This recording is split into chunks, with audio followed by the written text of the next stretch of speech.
The Adventures of Elmo in Grouchland. Movie storybook. Elmo loved his blanket. It was fluffy and soft. And when they were together, Elmo felt happy and brave. Ta-da! Elmo can fly! The little red monster bounded down the stairs with his blanket to meet his friends on Sesame Street. On the corner, Elmo saw Zoe sitting all alone. She looked sad. "I didn't get to go to the zoo today," said Zoe. "My daddy had to go to work." "That's too bad," said Elmo. To cheer her up, Elmo roared like a lion. "Roar! Elmo will make zoo noises for you." "You're so funny," Zoe giggled. Zoe picked up Elmo's blanket. "Wow, your blanket is so soft. May I hold it for a minute?" "No, Zoe, it's mine. Elmo yelled. Elmo pulled at the blanket. Zoe pulled back. They both pulled at the blanket until, rip, Elmo's blanket flew into the air.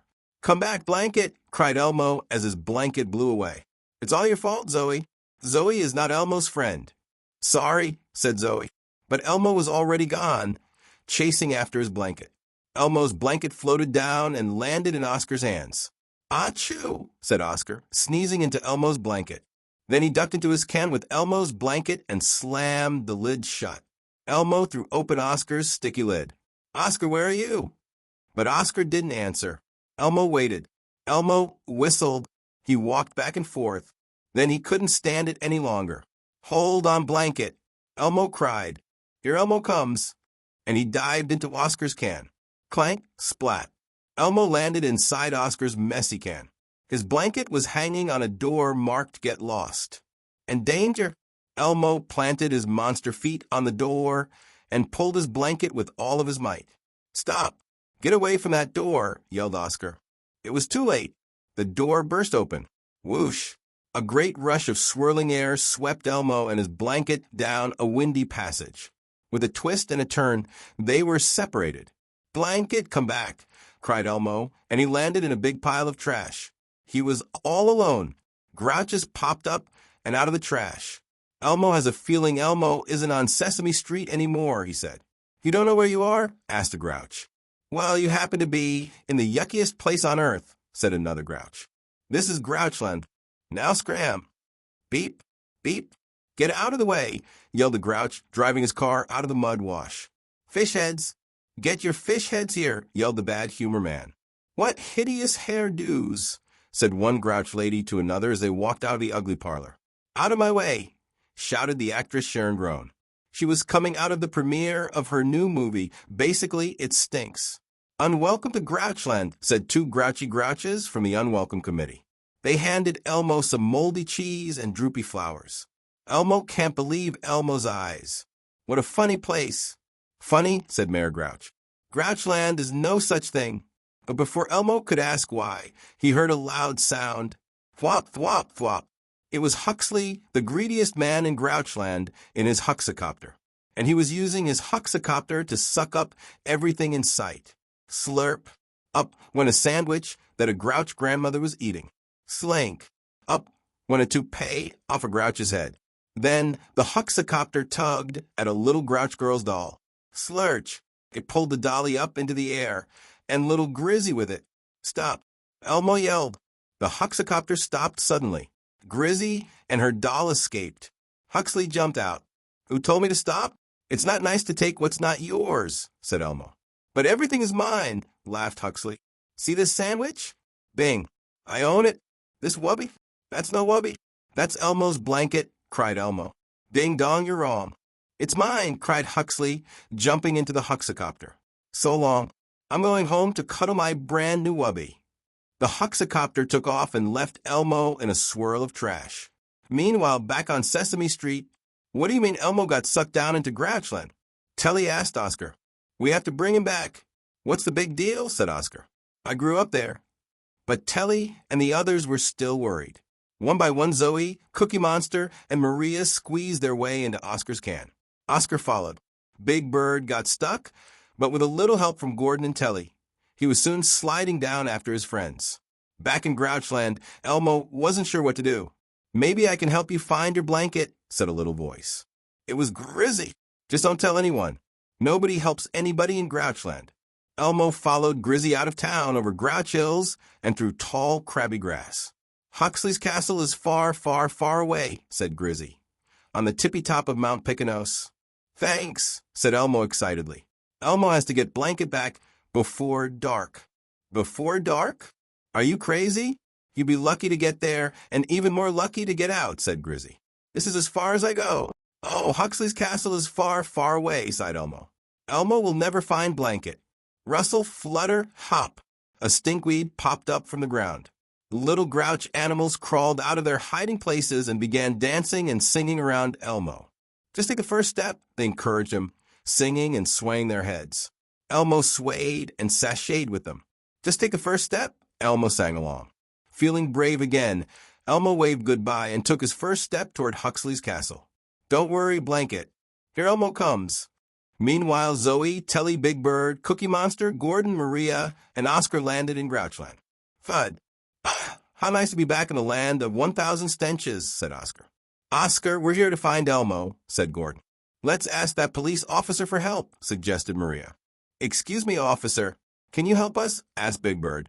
What did you say? Growled the police grouch. Can you help us? Asked Big Bird. But before Big Bird could ask again, the entire Sesame Street gang was thrown in jail. Slam! The door was locked after them. It's against the law to ask for help in Grouchland, said the police grouch.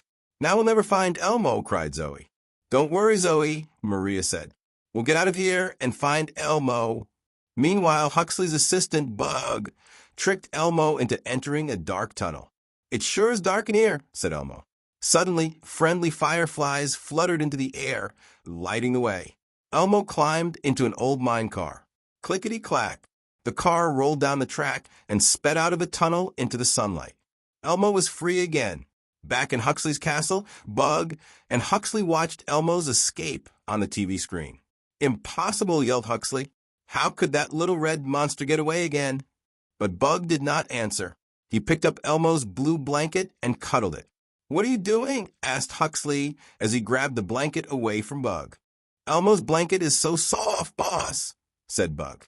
Whose blanket? Demanded Huxley. Here, your blanket, boss, answered Bug sadly. Huxley hugged the blanket to himself. That's right, Bug. My blanket. My wubby. Mine. Everything is mine and mine is everything, sang Huxley. A big conveyor belt began to move through Huxley's castle. One at a time, all the things Huxley had stolen from Grouchland dropped onto the belt and headed toward a giant stamper. Bam! The stamper labeled each thing mine. That Elmo is sure a smart little monster, said Bug, watching Elmo through Huxley's spy camera. But he's not smart enough to escape from the Queen of Trash, laughed Huxley. Bug shivered. The Queen of Trash? BB, but she'll never let Elmo go. That's the point, sneered Huxley. Now go. Bug scampered onto his jackhammer and set out to find Elmo. Elmo was walking along happily. Suddenly, Bug jumped out in front of him. This way is closed for construction, said Bug. But Elmo needs to get to Huxley's, said Elmo sadly. Elmo has no other way to go. Just go through that dump over there, said Bug. It's a shortcut. Oh, Elmo thanks you. You are so nice, said Elmo. Nice? You think I'm nice? Asked Bug. Nobody's ever called me nice before. Elmo gave Bug a big hug and headed toward the dump. In the Grouchland jail, the Sesame Street gang was trying to escape. Gordon distracted the guard by pointing to a nasty stain on the ceiling. Grouches just love nasty stains. Then Telly lifted the guard's keys and passed them to Big Bird. The escape plan was working until Cookie Monster decided that the keys looked delicious. Gulp! The keys were gone. Now we'll never get out, cried Telly. Elmo was deep in the dump. The ground gurgled and steamed, smelly and bubbling. Elmo started sinking in garbage when he was grabbed by two scary, stinky characters. Stop, intruder. We're taking you to our queen, said two of the queen's stenchmen. Queen, asked Elmo. There's nothing here but junk. Rumble, rumble. Oh! Elmo doesn't like that sound. A trash mountain rose from the heap, and on it sat a beautiful queen. Anything the queen touched gleamed and suddenly looked brand new. So you called my beautiful land junk? Asked the queen. It's all about your point of view. Elmo's sorry. Elmo was just trying to get to Huxley's, he said, trembling. Huxley? Asked the queen. He must have sent you to steal something. No. Huxley stole Elmo's blanket, said Elmo. It's mine. You sound just like Huxley, laughed the Queen. It's mine. It's mine. Elmo gasped. Elmo remembered that he hadn't let Zoe hold his blanket. Maybe he was like, Huxley? But it couldn't be. Nah, cried Elmo. Elmo's not like Huxley. Then you must give me something, said the Queen. Huxley could never give anyone anything. Give me 100 raspberries, said the Queen, like this. And she stuck out her tongue and blew a perfect raspberry. PHTT. You have 30 seconds. Only 30 seconds, cried Elmo. Yes. It's called the ultimate challenge, laughed the Queen. Elmo sputtered 10 raspberries, but time was running out. Can you imagine how fast you'd have to do if you were Elmo? Try it a few times. 2. Now again. As fast as you can. Faster. Suddenly, the raspberry counter started to smoke. It couldn't count fast enough. Elmo had done it. The Queen couldn't believe her eyes. No one has ever finished the ultimate challenge. Are you sure you don't want to stay here with us in my dump? No thanks, said Elmo. Elmo has to find blanket. But Elmo's sorry he called your stuff junk. It's really very pretty. Furious that Elmo was still coming, Huxley decided to send in his secret weapon, a gigantic chicken. The giant chicken's name was Tiny, and Tiny thought that Elmo looked like a juicy worm snack. Elmo didn't want to be eaten, so he had to think fast. Worms can't sing. Elmo said, I'm a little teapot, short and stout, he sang to the giant chicken. Fortunately for Elmo, Tiny didn't like tea, so the chicken picked Elmo up and threw him clear across Grouchland.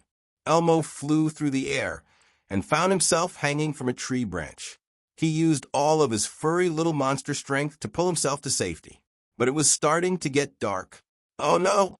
The sun is gone, cried Elmo. Elmo never needed his blanket more in his entire life. Blanket, where are you? At the castle, Huxley was getting ready for bed, too. I want my yo-yos, baseball cards, paddle balls, toy trains, and my power tools, said Huxley. Bug ran this way and that, gathering Huxley's things. Wait, something is missing. Oh, I know. Bring me M.Y. Wubby, yelled Huxley. Stuck in jail, Zoe, Telly, and the others were about to give up hope. Just then Grizzy appeared. Elmo needs help. He want to find Huxley, the guy who stole Elmo's blanket and everything in Grouchland. Oscar jumped to the window and yelled to his fellow Grouches. Hey, you garbage potatoes. We need to stop Huxley. He's ruining Grouchland. To everyone's surprise, the Grouches cheered and gathered around. The Grouch jail guard threw open the jail doors. Then the Sesame Street gang, Grizzy, and all of the Grouches of Grouchland set out to find Elmo and stop Huxley. Back at the mountain, Elmo was still sitting on a ledge. First, Elmo hurt Zoe's feelings. Then Elmo went and lost his blanket and can't get him back. Elmo can't do this alone. Elmo's just a little monster. Elmo was about to give up when he looked up and saw Huxley's castle. He was almost there. Don't worry, Blanket, I'm coming to get you, yelled Elmo as he started to climb. In the castle the next morning, Huxley was just waking up. It's a wonderful day, said Huxley. My sun is shining, my birds are chirping, and that little red monster is gone for good. And now the blanket is mine for keepsies. Huxley was wearing Elmo's blanket on his head like a turban. I can't see what makes this stupid blanket so special. Why didn't he just get a different one? Asked Huxley. Maybe Elmo loves that blanket, said Bug bravely. Huxley was about to bop Bug when crash. Elmo burst in through the window. Elmo wants his blanket back now. Elmo shouted, Blanket! He swung down and snatched his blanket away from Huxley. Oh, Blanket! Elmo loves you, said Elmo. But Huxley wasn't going to be beaten so easily. He ordered his creepy little helpers, the Pesties, to get Elmo. Elmo fell backward and landed in a basket. Then he was plucked up by a giant claw. Oh, cried Elmo. Huxley reached into the basket and grabbed Blanket out of Elmo's hands. Now you both are mine, said Huxley. Stop right there, you mean old Huxley, a little voice cried. It was Zoe. Telly, Maria, Gordon, Cookie Monster, Oscar, and Big Bird burst into the castle behind her. The angry Grouches were with them, too. Give us our junk, they shouted. Then everyone froze. Huxley was holding Elmo's blanket. You may be able to save Elmo, but you can't save the Wubby, said Huxley. Elmo thought he'd lost his blanket again when slurp. The Huxicopter sucked Elmo's blanket right out of Huxley's hands. The Pesties stared. Everyone froze. "My wubby," cried Huxley. "My blanket," yelled Elmo, who was inside the Huxicopter. Elmo could not stand it any longer. He sprang into action and escaped from the giant claw. Then Elmo threw the basket over Huxley. "Hooray!" cheered everyone, even the Grouches. Everyone, that is, except Huxley. "Wait," said Elmo. "Where's Elmo's blanket?" The door to the Huxicopter squeaked open, and out stepped Bug. He was holding Elmo's blanket. "There's my wubby," said Huxley. "Ding dong, you're wrong," said Bug. "This is Elmo's blanket," said Bug. Huxley couldn't believe his ears. "I thought we were friends." "You're just a greedy, selfish villain," said Bug, handing Elmo his blanket. "And nobody likes a greedy, selfish villain." "Would you like me if I gave back all the toys I stole?" cried Huxley. "No," said Bug. "I'll give back all the cars. The sun, the moon, the stars." "Nope, nope, nope," said Bug. "Thanks, everybody," said Elmo. Elmo is so happy to have Elmo's friends and Elmo's blanket back. "Finally, Grouchland will be restored to all its grouchy glory," said Grizzy. So everyone went home to a warm welcome on Sesame Street. "Blanket? Elmo's so glad to have you back," he cried, throwing the blanket joyfully into the air. "We're really proud of you, Elmo," Maria said. "You are one brave little monster," Big Bird added. "Zoe, Elmo's sorry he hurt your feelings," he said. "Can Elmo still be your friend?" "We're friends forever," said Zoe. Elmo gave Zoe a big hug and then handed her his blanket. "Wow! May I hold Elmo?" asked Zoe. "Sure," said Elmo. What could happen? The end.